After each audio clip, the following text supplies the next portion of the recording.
या चिमुकल्यांना बघून मला बालपणीचे दिवस आठवले. का ते पुढे समजेलच. त्याआधी 4 दिवसाच्या कडक उन्हानंतर सकाळीच पावसाला सुरुवात झाली. त्यामुळे सगळीकडे हिरवेगार वातावरण होते. सायंकाळी थोडा वेळ गार्डनला गेलो, परंतु सध्या पावसाळी वातावरणामुळे खूप गर्दी कमी होती. विरूचा आज कोणीच फ्रेंड नसले तरी तो एकटाच भरपूर वेळ मनसोक्त खेळला. घरी आल्यानंतर समजले की उद्या स्कूलमध्ये येलो डे सेलिब्रेशन असणार आहे. त्यासाठी जे काही साहित्य लागणार आहे ते पटकन घेऊन आले.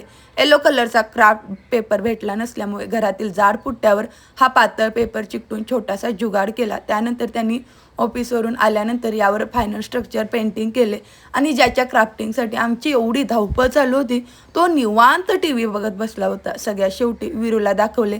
त्यालासुद्धा हे खूप आवडले आणि एवढ्याशा छोट्या क्राफ्टिंगसाठी इतका सारा पसारा झाला होता. हे आवरायला बरोबर 11:30 वाजले. दुसऱ्या दिवशी सकाळी लवकर उठून माझं आवरले. विरूच्या टिफिनसाठी येल्लो फूड म्हणून सिंपल पोहेच बनवले आणि सकाळच्या धावपळीमध्ये विरूचा आवरताना कॅमेरा ऑन करताच इतकी नौटंकी चालू होती. स्वतःचीच बॉडी दाखवण्याचा प्रयत्न करत होता आणि विरू इतका समजूतदार आहे ना. त्याचं एक छोटंसं उदाहरण सांगते. आज येल्लो ड्रेस म्हणून ड्रेस घालण्यासाठी जेव्हा मी हा ड्रेस विरूला काल रात्री दाखवला तर मी त्याला बोलले की हा खूप जुना आहे बाळ, आपण तुला नवीन घेऊ.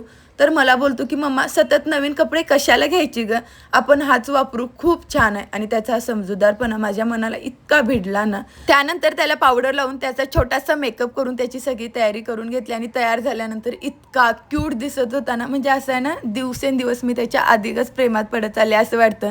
त्यानंतर टिफिनची तयारी म्हणून थोडेसे थंड झालेले पोहे, भाजलेला मखाना, वॉटर बॉटल जवळ ठेवली आणि त्यासोबतच दूध बिस्किट खायला दिले आणि काल बनवलेली क्राफ्ट गडबडीमध्ये विसरू नये म्हणून त्याच्याजवळ ठेवली. सगळी तयारी करून तो स्कूलला गेला आणि स्कूलमध्ये सुद्धा त्यांनी खूप एन्जॉय केला.